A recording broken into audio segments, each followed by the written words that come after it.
Yo, what is up guys? Welcome back to the channel. In today's tutorial, I'm going to show you guys how to add a pop-up blocker in Google Chrome. So first step is going to be to go to the Chrome extensions website.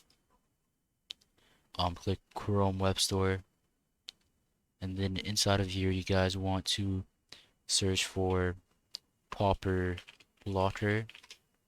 Hit enter and it will be the second extension right here.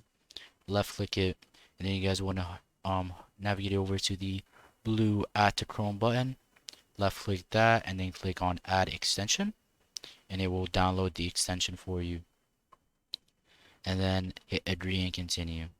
And then now you guys can go to the puzzle piece right here on the top right and pin it to your extension list.